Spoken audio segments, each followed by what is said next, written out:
watching UNO with Dr. Ambrish Saxena. Hello students, today is Tuesday 15th of October 2019. Today we will try to unfold the relationship between the economic condition of a country, or rather I should say the economic slowdown which is happening in the country, and the box office success of films. Now firstly, to look into the economic conditions, the latest figures or the latest statistics that has come from the World Bank yesterday. World Bank has predicted that during the financial year 2019-20, the GDP of India will be approximately 6%. The growth will be at 6%.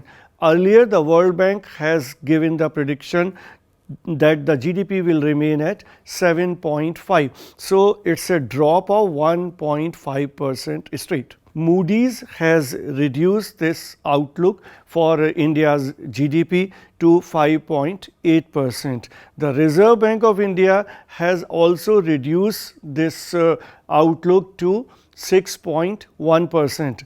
IMF earlier had given the prediction of 7%. Now, in the next week or so, IMF will also be coming out with a lowering of this growth rate. World Bank in its latest report for South Asia has also said that the GDP is expected to grow at a faster pace in Bangladesh and Nepal. Now coming to what Ravi Shankar Prasad, the Law Minister of Government of India, has said 2 days ago in Mumbai. He has said that if the films are doing so well, and particularly he mentioned 3 films and the earnings that they got on 2nd of October that crossed 120 crores. This also included the blockbuster film by Hrithik Roshan and Tiger Shroff, that is the war. This means there is no economic slowdown in the country. Whether there is any relationship between the two, the economic slowdown and the performance of the films or the box office collection, as we say.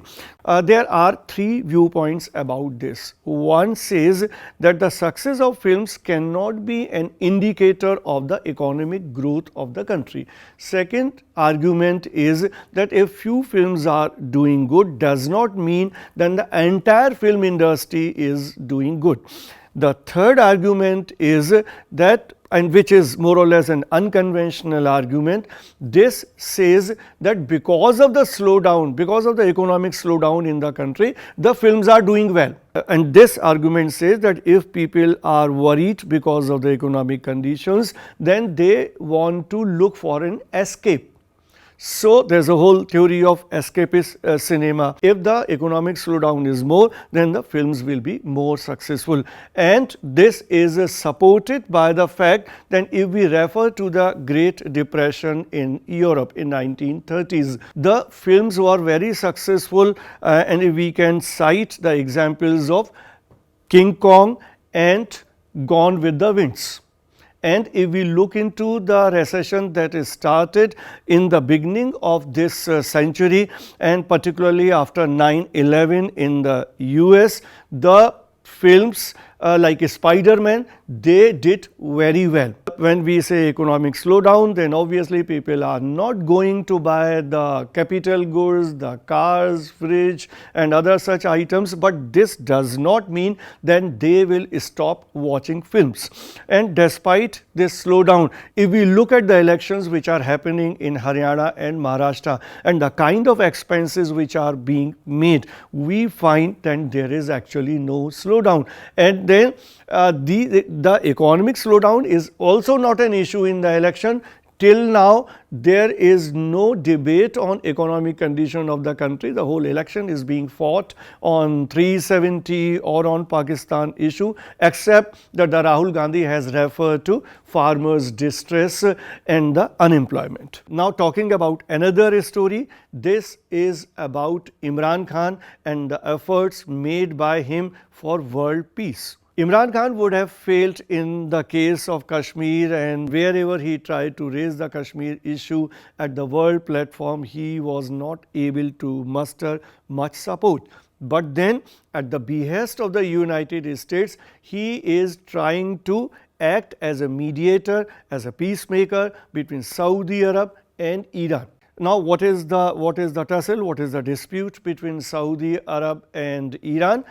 In fact, Saudi Arab is in fight with Yemen, and the government of Yemen is supported by Iran.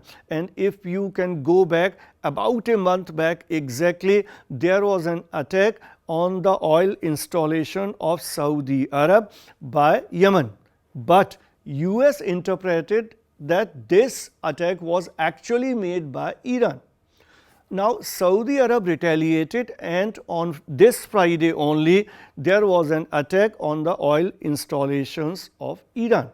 So, the whole Middle East is at the verge of war.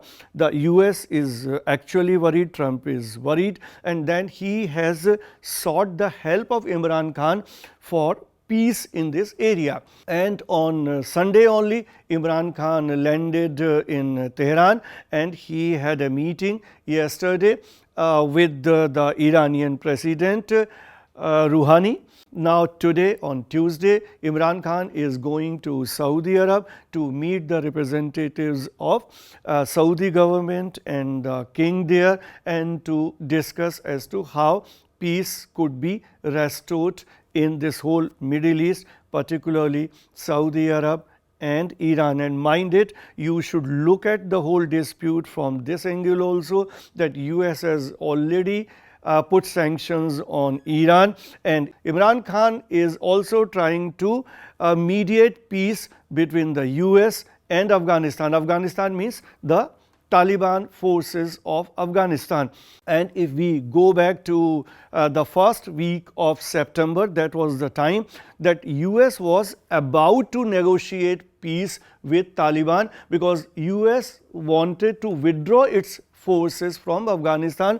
This is a commitment which Trump has made to his electorates, that before the next election he will try to do it, because in 2020 the US presidential election is due and Trump is possibly fielding this election. So, he has to again face his electorate, and Pakistan is the main factor which could come to the rescue of the US.